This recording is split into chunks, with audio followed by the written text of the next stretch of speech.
அண்ணா வணக்கம். வணக்கம். எப்படி இருக்கீங்க? நல்லா இருக்கேன். சூப்பர்ண்ணா. ரொம்ப நாள் கழிச்சு மீட் பண்ணல, ரொம்ப ரொம்ப ஹாப்பி. ஸோ வீரதீரசுரன் பத்தி நிறைய விஷயங்கள் எக்ஸ்க்ளூசிவா கேட்டு தெரிஞ்சுக்கிறதுல ரொம்ப ரொம்ப சந்தோஷம். அதுக்கு முன்னாடி சித்தாவுடைய வெற்றியிலிருந்து இந்த கான்வர்சேஷன் தொடங்குச்சுன்னா நல்லா இருக்கும்னு நினைக்கிறேன். ஸோ சித்தா எடுக்கும்போது, அதாவது சித்தா ஆரம்பிக்கும் போது உங்களுக்கு இருந்த மனநிலை என்ன? மக்கள்கிட்ட போனதுக்கு அப்புறம் கிடைச்ச வரவேற்புக்கு அப்புறம் உங்களுக்கு இருந்த மனநிலை என்ன? வீரதீரசுரன் ஸ்டார்ட் பண்ணும்போது உங்களுக்கு இருந்த மனநிலை என்ன? இந்த 3 ஃபேஸா நான் பாக்குறேன். ஸோ அப்படி இருந்து போகலாம். சித்தா எடுக்கும் போது எனக்கு இருந்த மனநிலை வந்து ஐ வாஸ் நியூட்ரல். நான் எதுவுமே எதிர்பார்க்கல. ஏன்னா நம்ம தெரிஞ்சுதான் அந்த படம் பண்றோம். என்னன்னா இந்த படம் என்ன மாதிரியான படம், இதை எடுக்கும் போது என்ன மாதிரியான விஷயங்களை நம்ம சந்திக்க நேரிடும் அப்படிலாம் பெருசா யோசிக்கல. ஆனா இந்த படம் என்ன ஸ்கேல்ல பண்ண போறோம் அது ரொம்ப தெளிவா இருந்துச்சு. ஆனா அந்த சித்தாவோட ரைட்டிங் ப்ராசஸ் இருக்குல்ல, அது மட்டும் நம்ம ரீசர்ச் பண்ணும்போது நிறைய ட்ரூ இன்சிடென்ட்ஸ், நிறைய விஷயங்களை கேட்கும்போது அது ரொம்ப ஹார்ன் பண்ணுச்சு என்ன ரைட்டிங் லெவல்ல. எடுக்க ஆரம்பிச்சதுக்கு அப்புறம் I think I got over it. கொஞ்சம் கொஞ்சமா அதுல இருந்து வெளியில வந்து படம் ரிசப்ஷன் வந்து எப்படின்னா, இப்போ சித்தா வந்து ஃபர்ஸ்ட் டே வந்து சரியா ஆளுங்க வரல. அப்போ வந்து எனக்கு ரொம்ப மாதிரி ஆயிட்டேன். என்னடா இது, திரும்பவும் நம்ம என்ன பண்றது? ஓகே வரலன்னா என்ன பண்றது அப்படின்ற ஒரு க்ளூலெஸ்ஸா இருந்துச்சு. அப்புறம் செகண்ட் டேல இருந்து கொஞ்சம் ஏதோ நாய்ஸ் இருந்துச்சு. அப்புறம் தேர்ட் டே திருப்பி பார்த்தா நம்ம ஃப்ரைடே வந்ததை விட, தேர்ஸ்டே வந்து நினைக்கிறேன், தேர்ஸ்டே வந்ததை விட மண்டே வந்து டபுள் ஸ்க்ரீன்ஸ் போயிட்டு இறங்கி திருப்பி வந்துச்சு. அது வந்து எனக்கு நடந்தது இல்லை. அப்படி ஒன்று வந்தா இப்படி கிராஜுவலா ஏறும், இல்லை எடுத்தோடனே ஒரு ஓப்பனிங் கிடைச்ச ஒன்று நடக்கும், இல்லைன்னா விழுந்துச்சுன்னா விழுந்துடும், விழுந்து திருப்பி எந்திரிக்காது. அது வந்து எனக்கு அப்போ என்ன தோணுச்சுன்னா, நம்ம ஒரு நல்ல கான்டென்ட்டை எடுத்துட்டு போய் மக்கள்கிட்ட சரியா சேர்க்கணும். அது ரொம்ப முக்கியம். சரியா சேர்த்துட்டோம்னா வேர்ட் ஆஃப் மவுத்தே அது ஒரு வேலையை பார்க்குது. அது வந்து எனக்கு பெரிய ஆச்சரியமா இருந்துச்சு. எனக்கு வந்து ரொம்ப பெரிய ஆச்சரியமா இருந்துச்சு. ஏன்னா இப்போ இந்த சைல்ட் சேஃப்டியை பத்தி பேசுற எந்த படமே சரியான டோக்கன் இல்லை உங்களுக்கு. உங்களை பார்க்க சொல்லாது. ஓகே இந்த படத்தை எடுத்தோன்னே நம்ம போய் பார்ப்போம் அப்படின்னு வெகுஜனமா அதுக்கு நம்ம பழக்கப்படல, நம்ம பழக்கப்படுத்தலை. எப்படி வேணா வச்சுக்கலாம். இப்ப வீரதீரசூரன் மாதிரி படங்கள்னா நீங்க பார்த்தோன்னே ஓகே பார்க்கலாம்னாலும் தோணும் அட்லீஸ்ட். ஏன்னா ஒரு பெரிய ஹீரோ இருக்காரு, அதுக்கப்புறம் ஒரு ஆக்ஷன் இருக்கு, ஒரு த்ரில்லர் ஜோன்ல இருக்கு. இந்த படம் இப்ப சித்தால எனக்கு சில பேர் சொன்ன காமெண்ட் வந்து, ஐயோ என்னால அந்த மாதிரி படங்கள் பார்க்க முடியாது அப்படின்னு சொல்றாங்கல்ல. இந்த மாதிரி படங்கள் சொல்றதே ஏதோ ஒரு மாதிரியான படங்களுக்குள்ள சித்தாவை வரைய இருக்கிறாங்கல்ல, அதுலயே நான் முரண்படுறேன். படம் எடுக்கும்போது இந்த படம் மாதிரி வரக்கூடாதுன்னு தானே இன்னொரு படம் எடுக்கும். அப்பயும் அந்த மாதிரி படங்கள் அவங்க சொல்லும் போதே ஹெவி ஹார்ட்டடான ஃபிலிம் சொல்றாங்கன்னு நான் நினைக்கிறேன். புரியுது. இருக்குமா, ஐயோ இதை பார்த்தா நான் அழுதுருவேன் அப்படி கரெக்ட். அப்ப அது கண்டிப்பா சித்தா பார்த்தா அழுவோம். அப்போ ரொம்ப ஈஸியா படம் பார்த்து அழுகிறவங்களுக்கு அது அழுக வரும். அதையும் மீறி அந்த படம் வெகுஜனமா மக்களை போய் சேர்ந்ததுன்னு நினைக்கும் போது எனக்கு அதுல ஒரு நம்பிக்கைன்னு சொல்லலாம். அடுத்த ஸ்டெப்புக்கான அது ஒரு நம்பிக்கையா இருக்கு. இனி திருப்பியும் அந்த மாதிரி ஒரு ட்ரை நம்மளால பண்ண முடியும் ஃபியூச்சர்ல அப்படிங்கிறது இன்னும் ரொம்ப பெரிய. ஓகே. வீரதீரசூரன் கமிட் ஆனது வந்து எனக்கு ஆக்சுவலி சித்தா முடிஞ்சது வரைக்கும் தான் ஞாபகம் இருக்கு சுதர்ஷன். அதுக்கப்புறம்லாம் ஞாபகமே இல்லை. திரும்ப கூட வரல. டப் டப் டப் அப்படி போயிருச்சு. எனக்கு இப்போ வரைக்கும் எனக்கு என்ன ஃபீல்னே தெரியல. மேபி ரிலீஸ் ஆனா ஏதாவது ஒரு ஃபீல் இருக்கு மாத்திரம். ஏன் இந்த கேள்வியோட ஆரம்பிச்சேனா, சிந்துபாத் சரியா ஒர்க் ஆகாத போது, ஏன்னா அதுக்கு முன்னாடி நீங்க 2 படமும் பணியாரம்பத்திலும் சரி, சேதுபதியும் சரி, சூப்பர் படங்கள், மக்களால் கொண்டாடப்பட்ட படங்கள். சிந்துபாத் நீங்க வந்து கொஞ்சம் கமர்ஷியல் ஸ்பேஸ்ல பெரிய பட்ஜெட்டா நீங்க ஒர்க் பண்ணிருக்கீங்க. பட் அது சரியா ரிசீவ் பண்ணப்படலை அப்படிங்கும் போது அப்போ ஒரு மனநிலை இருந்திருக்கும். அப்போ அதுக்கப்புறம் நீங்க நினைச்சிருந்தா மறுபடியும் சேதுபதி மாதிரி ஒரு கமர்ஷியல் ஸ்பேஸ்ல ஒரு விஷயம் நீங்க பண்ணியிருந்திருக்கலாம். பட் கொஞ்சம் டைம் எடுத்துக்கிட்டு ஜானர் எக்ஸ்ப்ளோர் பண்றதுன்றதை தாண்டி ஒரு முக்கியமான ஒரு அட்டம்ப்டா சித்தா இருக்கும் அப்படின்றதுக்காக டைம் எடுத்து நீங்க ஒவ்வொன்றா ஸ்கெச் பண்ணிருக்கீங்க. இன்னொன்று, நம்ம சித்தா டைம்ல இன்டர்வியூ பண்ணும்போதும் சரி, நீங்களும் சரி, சித்தார்த் சாருமே சரி, நீங்க 2 பேரும் படம் பண்றீங்க அப்படின்றத உறுதிப்படுத்திட்டு தான் கதையே எழுதப்பட்டது அப்படின்றத சொன்னீங்க. ஸோ இப்படி ஒரு ப்ராசஸ் நடந்திருக்குல்ல. ஸோ ஒரு படத்தோட ரிசல்ட் வந்து அடுத்த படம் போறதுக்கு முன்னாடி ஒரு ப்ராசஸ் நடந்திருக்கு. அந்த ப்ராசஸ் வீரதீரசுரனுக்கு என்னவா நடந்திருக்குன்றது தெரிஞ்சுக்கிறதுக்கு தான் நான் அந்த கேள்வியை கேட்டேன். ஆனா ஞாபகம் இல்லைன்றீங்களே. எப்படின்னா அது அந்த ஒரு மோமெண்ட் நல்லா இருந்தது. ஏன்னா விக்ரம் சார் இருந்து கால் வந்துச்சு, கதை இருக்கான்னு கேட்டாங்க. சித்தா பார்த்துட்டு சித்தா பார்க்கல. கதை இருக்கான்னு கேட்டாங்க. அவங்க சைட்ல இருந்து பார்த்துட்டாங்க. அவர் Okay. சூரியநாராயணன் அவர் இருக்காங்க, அவங்க சூரியனை பார்த்துட்டு கால் பண்ணாரு. அப்போ சார் நான் சொன்னேன் தேட்டர் விசிட்ல இருக்கேன், நான் இல்ல விக்ரம் சார் சொல்லிட்டாரு நீங்க தேட்டர் விசிட்லாம் முடிச்சுட்டு பொறுமையா வந்தா போதும் அப்படின்னு சொல்லிட்டாரு. இதுவே ஆச்சரியமா இருந்துச்சு. ஏன்னா கேட்டோன்னே அவர் வேலையை பார்த்துட்டு வாங்க நான் இருப்பேன் அப்படின்னு சொன்னாரு.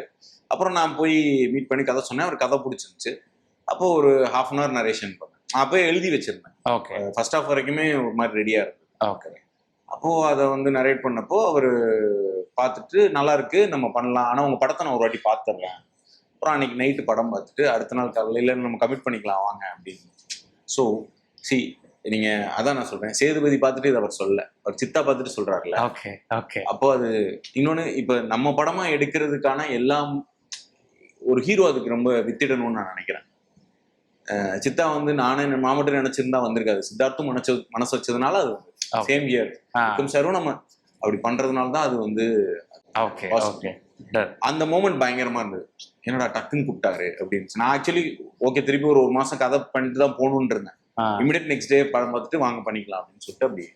ஓகே. ஓகே. சூப்பர்ண்ணா. ஸோ வீரதீரேஸ்வரன்ற ஸ்கிரிப்ட் வந்து நீங்க எப்போ எழுதி வச்சிருந்தீங்க? சிந்துபாத் டு சித்தா அந்த டைம்ல நீங்க எழுதுனீங்க? ரிலீஸுக்கு கொஞ்சம் டைம் இருந்துச்சு. சித்தா படம் முடிச்சு ரிலீஸ்க்கு அந்த டைம்ல எழுது. ஓகே. ஓகே. நான் பெருசா என் ஸ்கிரிப்ட் பேங்க்ஸ்லாம் இல்லை, சும்மா ஐடியாவா இருக்கும். அப்பப்ப என் பழைய ஸ்கிரிப்ட்ஸ் இப்ப பிடிக்க மாட்டேங்குது, எழுதி வச்ச ஐடியாஸ் திருப்பி வேற ஏதாவது ரிட்ரை பண்ணுவேன். இப்போ ஒருவேளை இந்த பதில் நீங்க சொன்னனால இப்ப விக்ரம் சார் வந்து சித்தா பார்க்காம உங்களை கூப்பிட்டாங்க, அதுக்கப்புறம் நீங்க நரேட் பண்ணிருக்கீங்க, அப்புறம் படம் பார்த்துட்டு மறுநாளே படம் பண்ணோம்னு சொல்லுங்க, உடனே நீங்க ஷூட் போறீங்க. இப்போ உங்க கையில இந்த மேட்ரு இருந்தனால டக்குன்னு ஒரு விஷயம் நடந்திருக்குல்ல, இல்லைன்னா அவ்வளவுதான் கோவிந்தா. ஏன்னா நிறைய ஆப்பர்ச்சுனிட்டி இப்படி வீணா போயிருக்கு. இந்த மாதிரி நம்ம கேட்கும் போது இப்போதைக்கு கதை இல்லைன்னு சொல்லி போயிருக்கு. ஆனா அது மாதிரி இப்ப இல்ல. இப்ப நம்ம எதுவா இருந்தாலும் ஒரு பேசிக் ஐடியாவாவது இருக்கு. 20 minutesக்கு ஒரு ஐடியாவாது இருக்கு. அட்லீஸ்ட் இப்ப ஹீரோக்களுக்கு படம் பண்றது அது ஒண்ணு இருக்கு இல்ல. இப்போ ஒரு கதை ஹீரோவை சுத்தி பின்னப்படணும்ல, அது ரொம்ப முக்கியம்.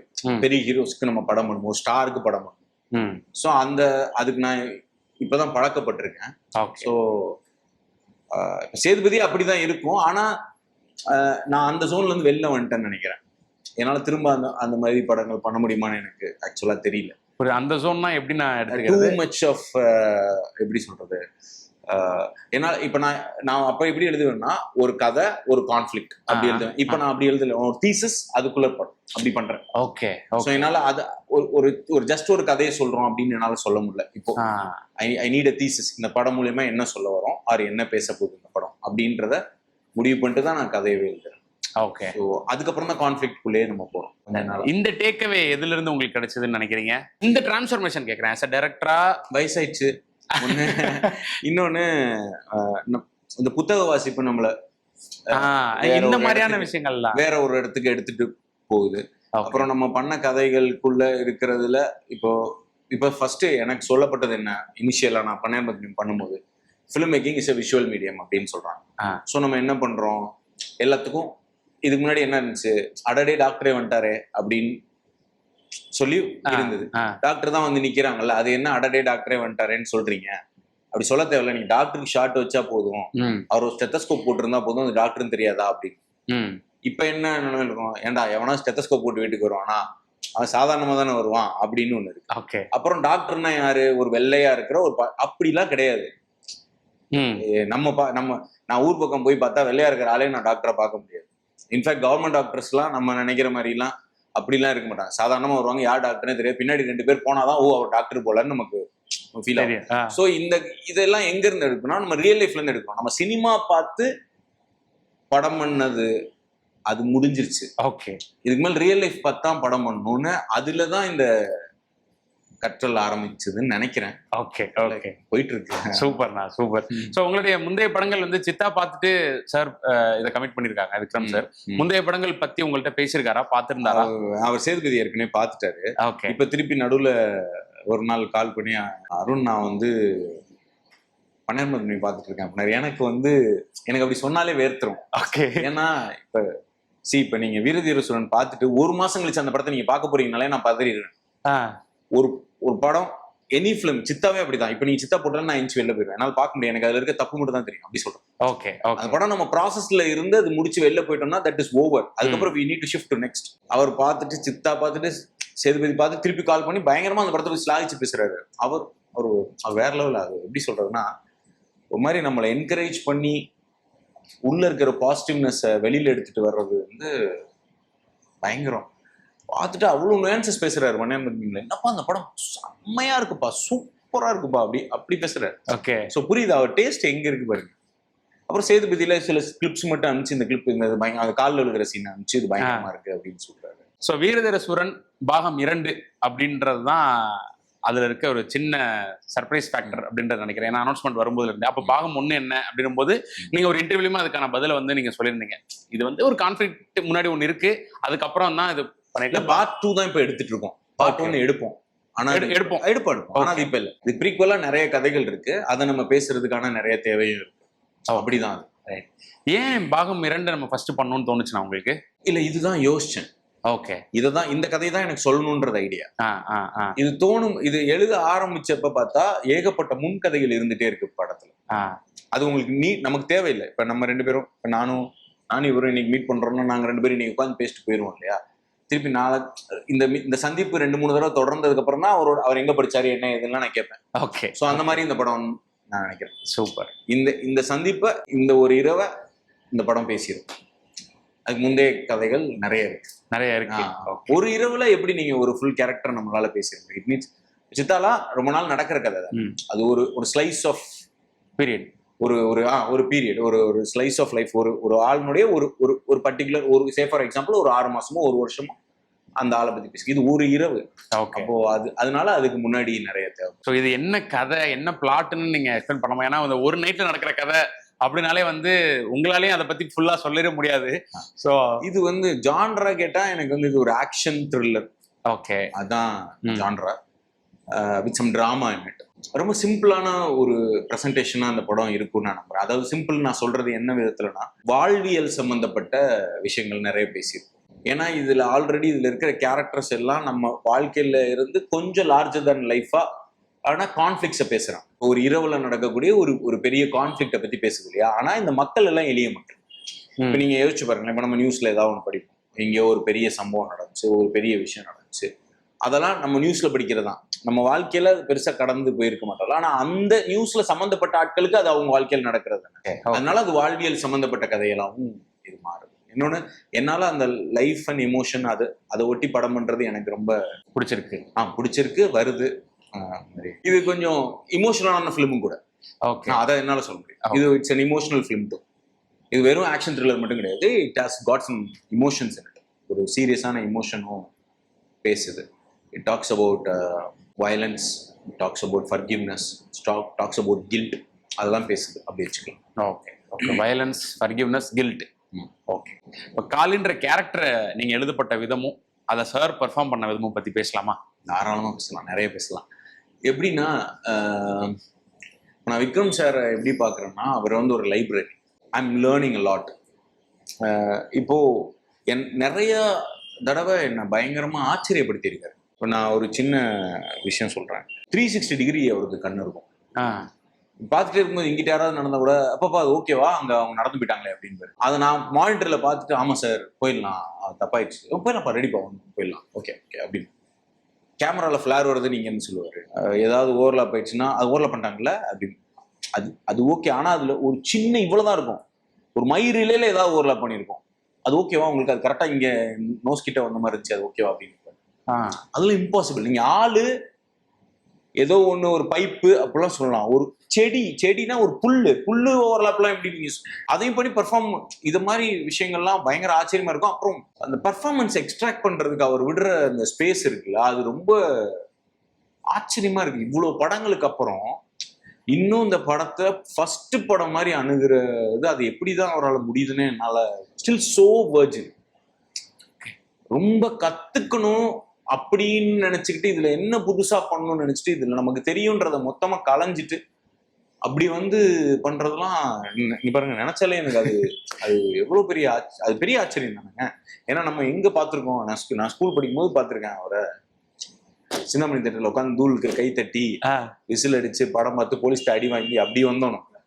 நான் விட சொன்னேன், தூள் படம் ரிலீஸ் ஆகும்போது அடி, போலீஸ்காரன் அடி செம்ம அடி. ஏன்னா கியூல இருந்து அது ஒரு பெரிய கேஸ் ஆயிடுச்சு. ஓகே, அதெல்லாம் போட்டு அடிச்சு அப்படி பார்த்தோம். அதுல இருந்து நம்ம இங்க வந்து அவரை டைரக்ட் பண்ணும்போது அவர் பார்த்தா அதை விட இன்னும் நம்ம கிட்ட என்ன கத்துக்கிற அப்படின்றாரு. ஐம் லேர்னிங் பா அப்படின்றாரு. நம்ம சொல்றதே சொல்றாங்க. நான் வந்து ரொம்ப ஆனஸ்டா சொல்றேன், லேர்னிங்னா டு த கோர். நம்ம இன்னும் ரொம்ப கத்துக்குட்டி தான். ஆனா அவர்லாம் அதை சொல்றது எனக்கு பெரிய. And everyday there is a take away from. நம்ம ஒரு சீனை எடுத்துட்டு போய் இங்க வச்சோம்னா அதை ஒரு ஆக்டர் இங்க இருந்து இவ்வளவு தூரம் எலிவேட் பண்றாங்க, அங்க எடுத்துட்டு போறாங்கன்றதெல்லாம் பெரிய ஆச்சரியம். வென் தி ஸ்டேஜ் அண்ட் அதுக்கான ரூம் இருக்கு. இப்ப எப்படி சொல்றேன்னா, நான் ஒரு காட்சியை ஸ்டேஜ் பண்ண விட்டா அது 1 டேக்கு 2 டேக்கு 10 டேக் போனா கூட அவரோட பெர்ஃபார்மன்ஸ் பிரச்சனையா இருக்காது. பின்னாடி யாராவது நடிக்கலன்னா கூட ஓகேப்பா பண்ணலாம் சில் கூலஸ்ட் பர்சன். எல்லார்ட்டையும் ஃப்ரெண்ட்லியா, எல்லார்ட்டையும் இதுவா. அந்த வெரி சிம்பிள். ஒரு செட்ல ஒரு ஹீரோ வந்து நீங்க அவர் நினைச்சாருன்னா அந்த செட்டை, ஒரு ஹீரோ டைரக்டரோ நினைச்சா, இல்ல எனி ஆர்டிஸ்ட் நினைச்சா அந்த செட்டை கொஞ்ச நேரத்துல கரகரன்னு வைக்கலாம். அப்படின்னு அவங்க அசிஸ்டன்ட் திட்டினாலே போதும். அப்படியே கொஞ்ச நேரத்துக்கு எப்படி இருக்கும், அப்படியே சைலண்டா இருக்கும். இப்ப நான் யாரையாவது அப்படி சைலண்ட் ஆயிரும். அப்படி இருக்கவே இருக்காது அவரு. இதெல்லாமே என்ன ஆகுதுன்னா, உங்க மைண்ட் லெவல்ல நீங்க ரொம்ப பீஸ்ஃபுல்லா ஒரு படத்தை அணுகுறீங்கல்ல, இட்ஸ் a gift. அந்த காளின்ற கேரக்டர் பத்தி சொல்லுங்க. காளி எப்படிப்பட்டவர்? ஏன்னா லுக்கா பயங்கரமா இருக்கு. ஸோ ரொம்ப நாள் கழிச்சு அவர் அந்த மாதிரியான வேட்டி சட்டையில அவரை பாக்குறோம். நான் ஃபர்ஸ்ட் எடுத்தோடனே இந்த மாதிரி லுக்கு வேட்டி சட்டை அப்படின்னு சொல்லிட்டேன். அப்புறம் ஒரு நாள் வீட்டுக்கு கூப்பிட்டாரு, லுக்கு வந்து பாக்குறீங்களாப்பா, ஒன்று பண்ணியிருக்கேன், இந்த இதெல்லாம் எடுத்துட்டு வச்சிருந்தாரு. பார்த்தா உள்ள இருந்து இந்த ஹவாய் செருப்பு, அந்த வேஷ்டி சட்டை விபூதி, கையில சரவணா ஸ்டோர்ஸ் பை ஒண்ணு வச்சுட்டு உள்ள இருந்து வராரு. செமையா இருந்துச்சு. அதான் சொன்னேன், இப்ப நான் இதே டிஷர்ட் போட்டு வந்தேன்னா நீங்க நாட்டு வைக்க சொல்லியிருப்பீங்க கேட்டப்புக்கு. ஏன்னா இது வந்து கொஞ்சம் ட்ரெண்டியா இருக்க வாய்ப்பு இருக்கு. ஆனா ஊர் சைடும் அப்படிதானே இருக்காங்க, அது நோக்கி இது பண்ண. ஸோ அதான் சொல்றேனே, இது எவ்வளவு டெடிகேட்டடான ஆளு அப்படின்றது. காளி வந்து எப்படிப்பட்ட ஆளுனா, காளி வந்து ரொம்ப அன்பானவன், தாயுமானவன், குடும்பத்துக்கு ரொம்ப முக்கியமானவன், கோவக்காரன், சண்டை தெரிஞ்சவன், சர்வைவல் பத்தி பேசுற படம். ஸோ எந்த ஊர்ல நடக்குது? எந்த? மதுரை. நான் எந்த ஊருன்னு குறிப்பா கேட்டேன்னா, சித்தால வந்து பழனி அப்படின்றது வந்து அது சவுண்டிங்லயும் சரி, காலைல எந்திரிச்சு ஏர்லி மார்னிங் ஷாட்ல வந்து முருகன் பாட்டு கேட்கறதுல இருந்து ஆரம்பிச்சு அந்த ஒரு அட்மாஸ்பியர் இருக்கும்ல, அந்த ஆம்பியன்ஸ் இதுலயும் அது பார்க்கலாம். ஒரு மதுரைனா மதுரை ப்ராப்பர் சிட்டில இல்லாம மதுரைக்கு பக்கத்துல இருக்கிற ஒரு சபர்ப்ல நடக்கிற மாதிரி கதை. ஒரு திருவிழா நடந்துட்டு இருக்கு, அந்த திருவிழாவை நம்மளால ஃபீல் பண்ண முடியும். ஒருத்த ஃபிலிம் நம்ம ஃபீல் பண்ணுவோம். துஷாரா நிறைய பேர் நம்ம இந்த கேரக்டருக்காக பேசிக்கிட்டே இருக்கும். மீன் சும்மா யார் அவங்க போடலாம் அப்படி பேசிட்டே இருக்கணும். அப்புறம் துஷாரா மீட் பண்ணி ஒரு நாள் கதை சொன்னேன். அவங்க ரொம்ப இன்ட்ரெஸ்டடா இருந்தாங்க. அப்புறம் அஃப்கோர்ஸ் நம்ம நல்ல பெர்ஃபார்மர்ல இந்த படம் நிறைய பர்ஃபார்மன்ஸ்க்கான ஸ்கோப் நிறைய இருக்கு. அதனால எனக்கு நல்லா நடிக்கிற ஆள் வேணும், பர்ஃபார்மன்ஸாக சூப்பரா பண்றதுக்கு ஆள் கண்டிப்பா தேவை அப்படின்றது. அப்புறம் மீட் பண்ணி கதை சொன்னேன். அப்புறம் எல்லாத்துக்குமே அது யுனானிமஸ் சாய்ஸா இருந்துச்சு. ஓகே. பொதுவா எங்க விட்டுருவாங்கன்னா, இந்த குழந்தைங்களுக்கு அம்மா அப்படின்னாலே, நான் ஏற்கனவே சேதுபதியில அனுபவிச்சிருக்கேன். Okay okay. கதையே கேட்க மாட்டாங்க, அங்கேயே ரிஜெக்ட். ஓகே. அப்படிப்பட்ட ஆள் இல்லை. இன்ஃபேக்ட் நான் சொன்ன கதை நான் 2-3 பேரை மீட் பண்ண, அவங்க இப்ப யாரும் மேபி அப்படி இல்லைன்னு நினைக்கிறேன். நான் சொன்ன யாருமே அதுக்கு பெருசா நோவே சொல்லல. Okay okay. But finally it ended up with Dushara. அது ரொம்ப நல்ல விஷயம். ஏன்னா பர்ஃபார்மன்ஸா அவங்க படத்துல அப்படி இருக்காங்க. கலைவாணின்ற கேரக்டர் வந்து ரொம்ப ரொம்ப எப்படி சொல்றது, கலைவாணி வந்து அகெயின் அன்பானவ, கோவப்படுவா, வீட்டுக்கு ரொம்ப அவளோட உலகமே அந்த குழந்தைங்களும் காளி அந்த கடை தான். இந்த உலகத்துக்குள்ள இந்த அரவணைப்பால மட்டுமே அந்த குடும்பத்தை கட்டி போட்டுற ஒரு ஆள். அப்படிப்பட்ட ஆள்னா அது ரொம்ப மெல்லிய பர்ஃபார்மன்ஸ் இருக்குல்ல, அதை கரெக்டா ஃபுல் பண்ணணும். அது பயங்கரமா பண்றாங்க. எஸ்.ஜே. சூர்யா சார் எனக்கு ஒரு சர்ப்ரைஸ் அப்படின்னா, சுராஜ் வெஞ்சரமூடு அவரை வந்து நீங்க தமிழுக்கு கொண்டு வந்தது வந்து எனக்கு வாவ் அப்படின்ற மொமெண்ட் தான் இருந்தது. எனக்கு பர்சனலா அவரோட படங்கள் எனக்கு ரொம்ப பிடிக்கும். ஸோ இந்த ரெண்டு பேரோட காஸ்டிங் பத்தி கேட்கணும்னு நினைக்கிறேன். ஏன் நான் எஜே சூர்யா சார் பத்தி கேட்கறேன்னா, அதுல ஒரு போலீஸ் ஆஃபீஸர் கேரக்டர் ஒன்று பண்ணியிருக்காங்க.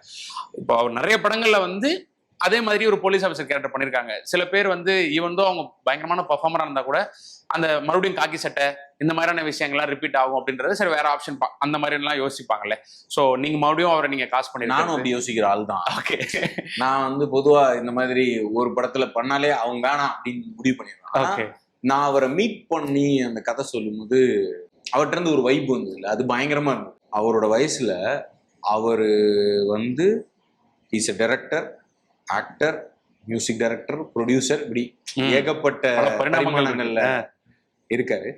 ஆனா எப்படின்னா ஒரு ஆக்டரா அவர் இன்னும் எவ்வளவு தேடுறாருன்னு ஒண்ணு இருக்குல்ல. எனக்கு இன்னும் பத்தல, எனக்கு இன்னும் தீனி கொடுங்க, எனக்கு இன்னும் நிறைய பண்ணணும். நம்ப மாட்டீங்க, நீங்க யூஸ்வலா பாக்குற எஸ் ஜே சூர்யா சார் அந்த படத்துல பார்க்க முடியாது. அவர் கொஞ்சம் வேற மாதிரி தான் பண்ணியிருக்காரு. ஆனா நான் சொல்றேன்னா அது அந்த கிரெடிட் நான் எடுத்துக்க முடியாது, அவரோடது. டேரக்டர் சார் நீங்க என்ன சொல்றீங்களோ அந்த மாதிரி நான் பண்றேன் அப்படின்னு. இப்படி வேணாமா, அப்படி நடக்க வேணாமா, அந்த ஸ்வாக் வேணாமா, அது வேணாமா, ஓகே கீழே வச்சுக்கலாம், ஓகே டவுன் வச்சுக்கலாம். இந்த ஸ்பேஸுக்கு அவரை ஒரு ஆக்டரா அவரை மாத்திக்கிட்டு கொண்டு வர்றது இருக்குல்ல, அது அது பெரிய பிளஸ். எனக்கு அந்த ஃபர்ஸ்ட் மீட்லயே அது பயங்கரமா அடிச்சிருச்சு. எனக்கு அவர் ரொம்ப பிடிக்கும். ரொம்ப ஆனஸ்டான ஒரு மனுஷன். ஸ்பாட்டுக்கு வந்தாலே ஒரு எனர்ஜி இருக்கும், ஒரு பயங்கர வைப் இருக்கும். அவரை இப்படி மாத்தி பண்றதுக்கு எனக்கு ஒரு சேலஞ்ச் இருந்துச்சு. போலீஸ் தான், ஆனா மத்ததுல இருந்த மாதிரி இருக்காது, இதுல நிறைய ஷேட்ஸ் இருக்கும். அதனால எனக்கு அது கொஞ்சம் சுவாரஸ்யமா. ஓகே, நெகட்டிவ் கேரக்டர்னு எடுத்துக்கலாமா, அவர் தான் ஆன்டகனிஸ்ட்ன்ற மாதிரி எடுத்துக்கலாமா? அவரும் ஆன்டகனிஸ்ட். ஓகே, அவரு சுராஜ் வெஞ்சரமூடு அவரை நீங்க கூட்டி வந்ததுக்கு ரீசன் என்னன்னு தெரிஞ்சுக்கணும்னா, நான் சொன்னேன் ப்ரொடியூசர் கிட்ட மாதிரி எனக்கு அவர் ப்ரொடியூசரும் அவங்க ஆல்ரெடி பழக்கம், ஃப்ரெண்ட்ஸ். Okay okay. ஸோ அப்போ நான் அவரை மீட் பண்ண போனேன். அவர் வந்து கதை கேட்கறதுக்கு முன்னாடி உங்க படத்துல நான் பண்றேன் கதை சொல்லுங்க அப்படின்னாரு. அதுவே பெரிய ஆச்சரியமா இருந்துச்சு. அவர் சித்தா ரொம்ப பிடிக்கும். ஓகே, பன்னெண்டு சூப்பர். ஸோ அதான் சொல்றேனே, நம்மளை நம்பி இவ்வளவு பேர் வரும்போது எனக்கு தான் ரெஸ்பான்ஸ். ஏன்னா ஃபர்ஸ்ட் டைமா அவர் இங்க வர்றாருல்ல, ஃபர்ஸ்ட் டே அவ்வளோ டைலாக்ஸ் இருக்கு அவருக்கு. அதெல்லாம் ஈஸியா மனப்பாடம், 2 நாளைக்கு முன்னாடியே டைலாக்ஸ் வேணும் கேட்டு டிரான்ஸ்லேட்டர் சொல்லி ஃபுல்லா மனப்பாடம் பண்ணி. நீங்க படத்துல பாருங்க, லிப்சிங் எங்கேயுமே இடிக்காது. ஓகே, இத்தனைக்கும் அவர் தமிழ் தெரியாது. நான் உண்மையாவே அவரோட பெரிய ஒரு விசிறி. ஏன்னா தொண்டி முதல்ல இருந்து பார்த்துட்டு இருக்கேன் அவரோட ஒர்க்கை. ஒண்ணுத்துலயும் எப்படி எப்படி ஷேடா பண்ணிட்டு இருக்காங்க. இங்க வந்து எவ்வளவு சட்டிலா கேட்டாலும் சட்டிலா, நக்கலானா நக்கலா. அது அது ஒரு அதான் சொல்றேனே, இந்த படம் எனக்கு நிறைய கத்து கொடுத்துட்டு இருக்கு. இன்னும் முடியல. அது ஒரு சமயத்துலயும் அவங்க, ஏன்னா எல்லாருமே ஸ்டார்ஸ் இல்ல, அவர் அங்க மலையாளத்துல பெரிய ஸ்டார். அவர் இங்க வரும்போது அவரோட எல்லாருமே இங்க வந்து அதெல்லாம் கலட்டி வச்சுட்டு சாதாரண ஒரு ஆளா வந்து நிக்கிறாங்க. பெரிய ஆச்சரியமான விஷயம். சூப்பர். இவரும் ஆன்டகனிஸ்ட் அப்படி எடுத்துக்கலாமா? எல்லாருமே ஆன்டகனிஸ்ட் நினைக்கிறேன் அந்த படத்துல. எனக்கு அதனால அதை எப்படி சொல்றது. Okay okay. ஏன்னா எல்லாருமே ஷேட்ல இருப்பாங்க, எல்லாருக்கும் ஷேட்ஸ் இருக்கு, எல்லாருமே கிரேல தான் இருப்பாங்க. யாருமே பெர்ஃபெக்ட் வில்லன், பெர்ஃபெக்ட் அப்படி கிடையாது. ஓகே. ஸோ குறிப்பா ஒரு சீன் பத்தி அவர் அங்க கேரளால கொடுத்த சில இன்டர்வியூஸ்லுமே அவர் வந்து ஒரு single shot.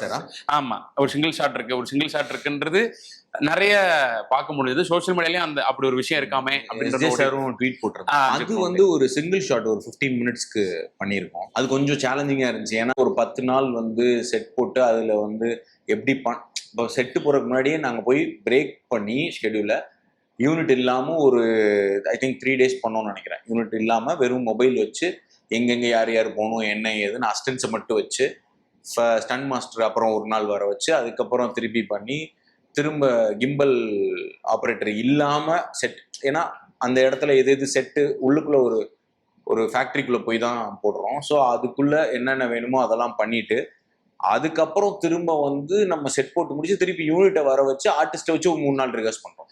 Okay okay. So என்னன்னா ப்ராக்டிக்கல் டிஃபிகல்ட்டி நிறைய இருந்தது. அது வந்து வெறும் ஒரு டாக்கி கிடையாது, இல்ல ஒரு ஆக்ஷன்ல, அதுல டாக்கி, ஆக்ஷன், டிராவல் எல்லாமே சேர்ந்துருச்சுல. ஒரே எனக்கு I don't want to cut இந்த மர்ஜ் பண்றது, ஸ்டிச் பண்றது, அது மாதிரி எதுவும் பண்ண வேணாம் அப்படின்றது. எடுத்தா சிங்கிள் ஷாட், இல்லை எவ்வளவு தூரம் வருதோ அதான் ஷாட். இந்த டெக்னிக்கலா அதுக்குள்ள போய் ஒரு வேலை பார்க்கவும் அது எனக்கு பெரிய உடன்பாடு இல்லை. சிங்கிள் ஷாட் எடுக்கணும்னு எடுக்கல, ஆனா அந்த சீன் அதை டிமாண்ட் பண்ணுது, அதனால அதை வந்து அப்படி பண்ணோம். அது புரியுது. ஏன்னா சாரோட உங்களுக்கு எனக்கு மட்டும் இல்ல எல்லாருக்குமே, ஏன்னா எல்லாரோட கோஆபரேஷனும் அதுக்கு வேணும்ல. அது அவ்வளவு ஈஸியா பண்ணிட முடியாது, நான் ஒரு ஆளா பண்ணிட முடியாது. புரியுது. இன்னொன்று 15 மினிட்ஸ்னா அது வந்து அது கேட்கும் போதே என்னது இது எப்படி என்ன அப்படின்னு ஒண்ணு இருக்குல்ல. நானே இதுவரை பண்ணதில்ல, அதுவே ஒரு ட்ரை தான். ஆனா ஒரு வழியா பண்ணிட்டேன். ஏன்னா ஆரம்பிச்சதுல இருந்தே யாருமே இல்ல ஆனா முடியாது, நம்ம நிறைய பேர் சொல்லிட்டே இருப்பாங்கல்ல, அங்க பண்ண முடியாது, பிரேக் பண்ணிடலாம், இல்ல மாட்டிப்போம். 10 நாள் கழிச்சு நீங்க இன்னொன்னு சொன்னீங்கன்னா ப்ரொடக்ஷன் அவ்வளவுதான். 10வது நாள் காலையில 5:45 தான் ஓகேவே ஆச்சு. இன்னும் 10 நிமிஷத்துல விடிஞ்சிரும். கிட்டத்தட்ட எவ்வளவு அன்னைக்கு விட்டா அவ்வளவுதான், பண்ணவே முடியாது. ஏன்னா அது அன்னைக்கோட ஷெட்யூல் ரேப். Okay okay. அந்த இடத்துல பெர்மிஷன்ல அந்த மாதிரி ஏகப்பட்ட சிக்கல் இருந்துச்சு. கடைசியா மிஷன் சக்சஸ். ஆமா ரைட்.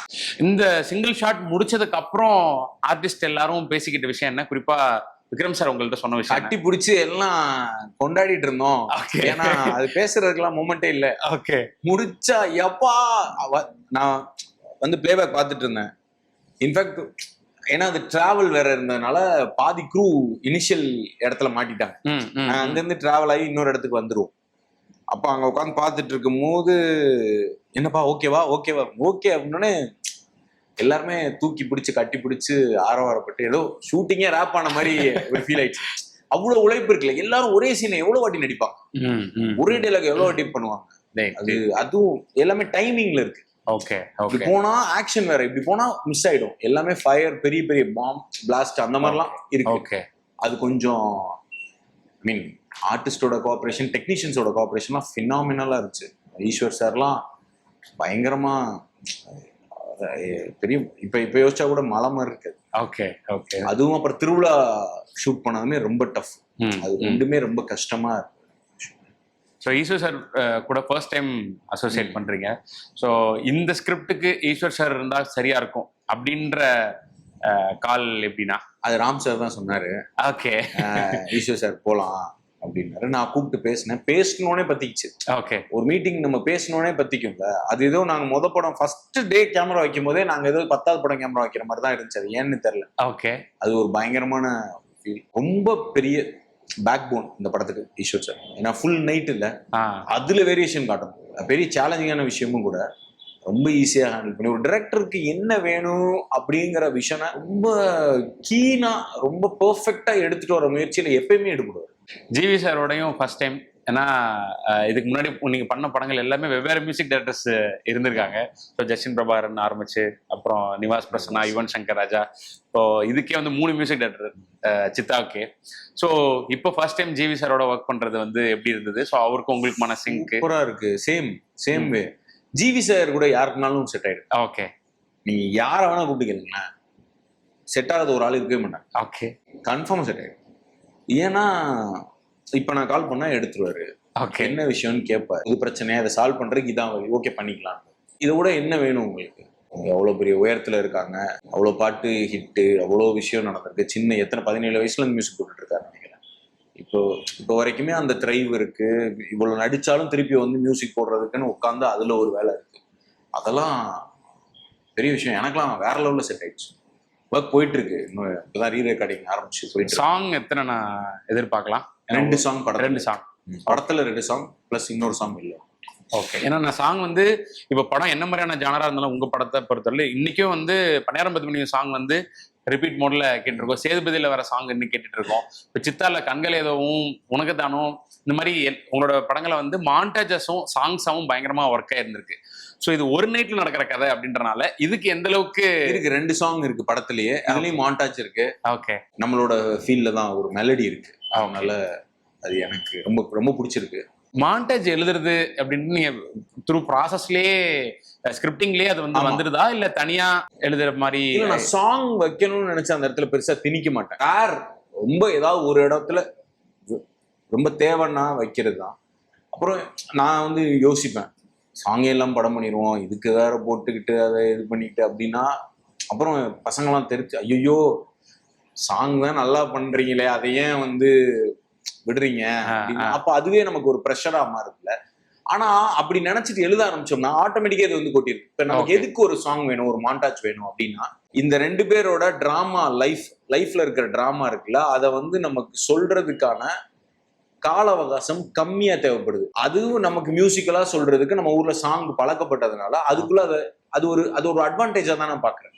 இல்லைன்னா இதுக்கெல்லாம் நம்ம காட்சி பண்ணணும்ல, அது தேவையில்லை பாருங்க. ஏன்னா மாண்டேஜஸ் வந்து இப்பவுமே எனக்கு வந்து உனக்காக பிறந்த பாட்டு பார்க்கும்போது என்னென்ன விஷுவல்ஸ் என்னென்ன மாண்டேஜ் இருக்குன்ற நம்மளால இப்பவும் ரிமெம்பர் பண்ண முடியும்.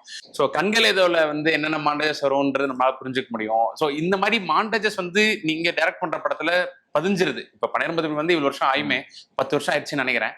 ஸோ 10 வருஷம் கழிச்சுமே இன்னும் அந்த சீன்ஸ் ஜேபி சாருக்கும் துளசி மேம்க்குமான விஷயங்கள்லாம் நமக்கு இன்னும் இருக்குல்ல. சோ அதனால இது எப்படி ஒர்க் பண்றீங்கன்றது தெரிஞ்சுக்கணும் தானே. இல்ல ரியல் லைஃப்ல இருந்து எடுக்கிறேன் அவ்வளவுதான். இப்ப வீட்டுல எங்க அப்பா அருவமனை கவுத்துட்டு போறது வந்து ஒரு நாள் செயலாம் கிடையாது. ஓகே, அது ஒரு 100 தடவை நடந்திருக்கும். அதுதான் எடுத்து வைக்கிறோம். நீங்க நம்ம வாழ்ற வாழ்க்கையில இருந்தாலும் நம்ம கதைகள் எடுக்க முடியும், நம்ம இதை எடுக்க முடியும். அந்த மாதிரி தான், அப்படிதான் இதுலயுமே மாண்டாஜஸ் இருக்கு. அப்புறம் சில சமயங்கள்ல நமக்கு பரிச்சயப்படாத வாழ்க்கையை நம்ம தொடர மாதிரி இருக்கும். அப்போ அவங்க இப்படி பிஹேவ் பண்ணா எப்படி இருக்கும்னு யோசிப்போம். ஓகே, ஒர்க் ஆகலைன்னா வேற ஒண்ணு பண்ணுவோம், அவ்வளவுதான். ஜிகே பிரச்சனை அவரை பத்தி பேசணும். ஸோ ஃபர்ஸ்ட் டைம் நீங்க அவரோட இதுல தான் ஒர்க் பண்றீங்க. ஸோ ஒரு நைட்ல நடக்கிற கதை ஒரு ஆக்ஷன் த்ரில்லர். ஸோ நீங்க சொல்லும் போது தெரியுது இது எடிட்டிங்க்கு பயங்கரமான வேலை இருக்கக்கூடிய விஷயம் அப்படின்றது புரிஞ்சுக்க முடியுது. ஸோ அந்த சிங்கிள் ஷாட் இதெல்லாமே நீங்க வந்து ஃபீல் பண்ணி ஒன்று விஷயம் பண்ணிருக்கீங்க இல்லையா? ஸோ உங்களுக்கும் அவருக்குமான டிஸ்கஷன் எடிட்டேபிள் எப்படி இருந்தது? ரொம்ப பாசிட்டிவான ஒரு ஆளு ஜிகே பிரஸ். ஏன்னா எனக்கு அவரை இப்ப இல்ல, 12 டீம்ல ஸ்ரீகர் சாரோட அசிஸ்டன்ட் அவர். ஓகே, அப்பல இருந்து தெரியும். நான் ஸ்ரீகர் சார்ட்ட இருக்கும் போதுல இருந்து தெரியும். அப்புறம் நாங்க ரொம்ப நிறைய தருணங்கள்ல சேர்ந்து வேலை பார்க்கணும்னு நினைச்சு இப்போ வந்து லேண்ட் ஆயிருக்கோம். எப்படின்னா ஒரு எடிட்டர் எப்படி ஒரு படத்தை தாங்குறாரு அப்படின்றது வந்து அது ரொம்ப சாதாரண விஷயம் கிடையாது. ஏன்னா நம்ம வந்து எடுத்துட்டு எடிட் பண்ணல, எடிட்டுக்கு தான் எடுத்துட்டு வரோம். பெரிய டிஃப்ரென்ஸ் இருக்கு. எடிட் இப்படி வரப்போகுதுன்றத முன்னாடியே நான் கூப்பிட்டு நரேட் பண்ணி ஸ்கிரிப்ட் படிச்சுட்டு அதுக்கப்புறம் அவரோட சஜஷன் கேட்டுட்டு தான் நான் ஷூட்டுக்கே போவேன்னு சொல்லுவேன். பிரச்சனை இங்கேயே ஸ்டார்ட் பண்ணிடுவேன். எடுத்துட்டு வந்து உட்காந்து இங்க நோண்டிட்டு இருந்தோம்னா அதுக்கான டைம் நமக்கு இருக்காதுன்னு நான் நம்புறேன். ஓகே, அப்போ இத வந்து ஸ்கிரிப்ட் லெவல்லே புரிஞ்சுக்கிட்டு இது ஒர்க் ஆகும் இது ஒர்க் ஆகாதுன்ற நிறைய சின்ன சஜஷன்ஸ் எல்லாம் நிறைய கொடுத்தாரு. I want everybody to call. நான் என்னன்னா இதுக்கு முன்னாடி இருந்தது வேற. ஆனா இந்த டீம் இந்த வீரதீர சூழல்ல ஒர்க் பண்ண டீம் இனிமேல் நானே மாத்தோன்னு எனக்கு தெரியல. ஃபார்ச்சுனேட்லி ஆர் அன்பார்ச்சுனேட்லி எனக்கு தெரியல. நான் இது வரைக்கும் ஒரு டீம் கூட திரும்ப வேலை பார்த்ததே இல்லை. யாருமே எந்த டெக்னீஷியனுமே. என்னோட ஆர்ட் டைரக்டர் கூட மட்டும்தான் நான் வந்து தொடர்ந்து வேலை பார்த்துட்டு இருக்கேன், பாலச்சந்தர். ஏன்னா அவரு நம்ம டேஸ்ட்ல நமக்கு தகுந்த மாதிரி ப்ராப்பரா ரியலிஸ்டிக்கா எது செட்டு எது ரியல்னே தெரியாத மாதிரி போட்டு அவ்வளோ செமையா பண்ணக்கூடிய ஆளு. மித்த யாரு கூடயுமே என்னால தொடர முடியல. ஆனா இந்த டீம் இனிமேல் ஃபர்தரா இவங்க நான் என்னோட நல்லதுக்காக நான் வச்சுக்கணும்னு நினைக்கிறேன். ஏன்னா எல்லாருமே நம்ம மூஞ்சிக்கு நேரா நல்லா இல்லைன்னு சொல்ற ஆளுங்க, எல்லாருமே நமக்கு ஏதாவது ஒரு டைம்ல லேர்னிங் கொடுக்குற ஆளுங்க, அப்படிப்பட்ட ஆளுங்களா தான் இருக்காங்க. விக்ரம் சாரோட டப்பிங் பத்தி நிறைய பேர் சொல்லி கேட்டிருக்கேன். பட் வீரதீரமலே டப்பிங் வந்து கொஞ்சம் நான் எத்தனை நாள் ஷூட் பண்றேனோ அத்தனை நாள் டப்பிங் பண்ற ஆளு அவர். நமக்கு மேல நான் ஓகே சொன்னா கூட இல்லப்பா இது ஒண்ணுமோ போய்க்கலாமா, சித்தா இது பாத்துக்கலாமா, என்ன சித்தன் வேற கூப்பிடுவார். ஓ, சித்தன் தான் கூப்பிடுவாரா? எப்படி போய்க்கலாமா அப்படின்னு சொல்லிட்டு திரும்ப ஒர்க் பண்ணிட்டு என்னன்னே புரியாதுங்க. இப்படிதான் அப்படி நம்மள கில்ட்டா ஃபீல் பண்ண வச்சிருவாங்க. சின்னதுல பிடிப்பாரு. பயங்கர அந்த கரகரன்னு வைக்கிறதுல இருந்து ஆரம்பிக்குது. சோ சவுண்ட் வந்து சித்தால பயங்கரமா பேசப்பட்டுச்சு, சவுண்ட் டிசைனிங். சோ இதுலயும் அவர் தான் வினோத் பண்ணிருக்காரு. வினோத் தான் பண்றாரு. அதான் நான் சொன்னேன், அதே நல்ல டெக்னீஷியன்ஸ் உங்களுக்கு மாட்டினாங்கன்னா அவங்களுக்கு தக்க வச்சுக்கிறது ரொம்ப முக்கியம். அது ஒன் கைண்ட் ஆஃப் பிக் வந்து Vinod is always my friend, my backbone. நான் தப்ப அருண் இது ஒர்க் ஆகாது, அருண் இது வேலைக்கு ஆகுது, நீங்க பாத்தீங்களா அது சரியில்லை ஆன் ஃபேஸ். ஓகே சரி வாங்க, சரியில்லைன்னா வாங்க வந்து பண்ணுங்க. ஏன்னா ஒரு டிபார்ட்மெண்ட்டோட ஹெச்ஓடி ஒரு ஆளுனா அவங்க சொல்றத நான் மோஸ்ட் ப்ராப்ளி நம்பிடுவேன், ஆர் கேட்டுருவேன், ஆர் எடுத்துப்பேன். ரேரஸ்ட் ஆஃப் ரேர் கேஸ் இதுல இது ஒர்க் ஆகலன்னு எனக்கு தோணுச்சு, இல்லத்துல இது இப்படி இருக்கட்டும் அப்படின்னு. வினோத் இருந்தா எனக்கு எப்படி இருக்குன்னா, நான் இதுக்கு முன்னாடிலாம் மிக்சிங்ல வந்து கிட்டத்தட்ட ஒரு 20 days ஸ்பெண்ட் பண்ணுவேன். இப்பெல்லாம் எல்லாம் முடிச்சு எனக்கு வருது ஒரு வாரம் 10 நாளே. ஓகே, அங்கேயுமே நமக்கு ரொம்ப கிரியேட்டிவ் ஸ்பேஸ் தான் இருக்கு. மிச்சம் எல்லாத்தையும் முடிச்சுட்டு நம்மகிட்ட வராங்க. அவங்க ஒரு டைரக்டரா ஃபீல் பண்ணி நமக்கு என்ன வேணும் என்னன்றத முடிச்சுட்டு வராங்க. அப்போ வந்து நமக்கு ஐம் நாட் டாக்கிங் வேலை சீக்கிரமா முடியுதுன்னு நான் சொல்ல வரல. அந்த வேலை வந்து ஈக்குவலா ஷேர் பண்ணப்படுது, அதுல நிறைய இன்புட்ஸ் வரப்படுது அப்படின்னு ரெஸ்பான்சிபிள். எடுத்துக்கிறாங்க. எவ்வளவு வேலை தாங்க, நீங்க டைரக்ஷன் வேலை நீங்க யோசிச்சு பாருங்க. ரிட்டர்ன் அண்ட் டைரக்டர் போய் போடுறது மாறும்போது தான் இந்த ஃப்ரீடம் நமக்கு கிடைக்கும். Correct correct. அது என்னைக்கு மாறும்னு தெரியல. அதனால அது ஓகேண்ணே. வீரதீர சூரன்னு அதுதான் உங்களுடைய முதல் டைட்டிலா? டைட்டிலே வைக்கல. ஓகே. டைட்டில் வைக்கிறதுக்கு என்ன மாதிரி ஒரு பாடாப்படுற ஆளை நீங்க பார்க்கவே மாட்டீங்க. பன்னியார் பத்மினி மட்டும்தான் டைட்டிலுக்கு அப்புறம் படம். ஓகே. சேதுபதியும் ஓரளவுக்கு மிச்சம் எல்லா படத்துக்கும் டைட்டில் நான் வந்து எப்படி எந்த அளவுக்கு மோசமா சொல்லிடுவேன்னா, டைட்டில் சொல்பா ஒரு 2-3 மாசம் போயிருக்கோம். டைட்டில் ஏதோ சொல்லுவானுங்க. எதுவுமே எனக்கு பிடிக்காது, இல்ல ப்ரொடக்ஷன் பிடிக்காது, இல்ல ஹீரோ சுமாரா இப்படியே போயிட்டே இருக்கும். அப்புறம் ஒரு நாள் இது நடுவுலயே இருந்துச்சு, அப்புறம் நமக்குள்ளே இது சரி வராதுன்னு போட்டு வச்சிருப்போம்ல, அந்த மாதிரி விட்டுட்டேன். ஏன்னா ஒரு வேர்ட்ல டைட்டில் வேணும், அதான் பெரிய டைட்டிலா இருக்கும். இப்ப நீங்க இது வரைக்கும் அந்த பெரிய படங்கள்லாம் ஒரு வேர்ட்ல இருக்கும். எனக்கு வந்து இது ஒரு ராகமா இருக்குல்ல, வீர தீர சூரன் அப்படின்னா யார் வீர தீர சூரன்ற ஒரு கேள்வி இருக்கு. ஸோ இப்போ அவங்கள பத்தி இந்த படம் பேச போகுது அப்படின்னா இது வெரி சப்ஜெக்டிவ். ஓகே. வீர தீர சூரன் யாருங்கிறது ரொம்ப சப்ஜெக்டிவ். பொது புத்தியில இருந்து பார்த்தா ஒரு ஆளை சொல்லுவாங்க, அது எல்லாருக்கும் ஏற்புடையதா இருக்கான்றது தான். இப்போ எனக்கு வீர தீர சூரன் எங்க அப்பாவா இருக்கலாம். ஓகே. உங்களுக்கு வீர தீர சூரன் உங்க அம்மாவா இருக்கலாம். Correct correct. ஸோ இது ரொம்ப சப்ஜெக்டிவ், அதுக்கு சொல்ல வரேன். இந்த டைட்டில் ரொம்ப செமையா இருக்கும்னு நான் எடுத்துட்டு போய் சொன்னா அவருக்கு வந்து ரொம்ப பிடிச்சிருச்சு. ஓகே. இப்போ நான் சொல்லும் போதே சொன்னேன், இது இப்படிதான் வரப்போகுது, வீர தீர சூரன் இப்படிதான் வரப்போகுது. ஓகே. அப்படிதான் அதை பண்ண போறோம், டிசைனே இப்படிதான் இருக்க போகுது அப்படின்னு சொல்லி அது டிசைன் பண்ணி காட்டினதுக்கு அப்புறம் எல்லாருக்குமே அதை ரொம்ப அப்பீலிங் ஆச்சு. Okay okay. ஆனா நீங்க இப்படி வரணும்னு சொன்னதுக்கான காரணம் என்னன்னா, ஏன்னா எனக்கு இப்படி படிக்க இந்த டைட்டில் அது பெருசா தெரியுது. இல்ல அது அப்படி இல்ல. இது வந்து ஒரு வீரனுக்கான அடையாளம் அந்த டைட்டில் இருக்கணும்னு நான் நினைச்சேன். அது ஒரு பிளாக் மாதிரி இருக்கணும்னு நினைச்சேன். ஒரு ஜாப்பனீஸ் ஸ்டைல்ல இருக்கணும்னு. சோ இவ்வளவு விஷயம் அதுக்குள்ள இருக்கு. அதனால அது அப்படி வேணும். ஒவ்வொரு ஸ்கிரிப்ட் முடிச்ச அப்புறமும் நீங்க ராம் சார்கிட்ட பேசுறது உண்டா, இல்ல ஸ்கிரிப்ட் ப்ராசஸ்ல அடிக்கடி பேசுறது உண்டு. ஸ்கிரிப்ட் ஆரம்பிக்கிறதுக்கு முன்னாடி இந்த கதையை பத்தின ஐடியா சொல்லிட்டு ஓகேனதுக்கு அப்புறம் தான் போவேன். ஏன்னா அவர் தான் இப்படி ஒரு கதை பண்ணணும்னே சொல்றாரு எப்பயுமே. அருண் நீங்க த்ரில்லர் பண்ணீங்கன்னா டைம் ரெஸ்ட்ரிக்ஷனோட பண்ணுங்க, அது ரொம்ப முக்கியம் அப்படின்னு சொல்லிட்டே இருந்தாரு. இப்ப இல்ல, சித்தாக்கு முன்னாடி. ஓகே. சித்தா டைம் ரெஸ்ட்ரிக்ஷன்ல இருக்கா அப்படின்னு கேட்டாரு.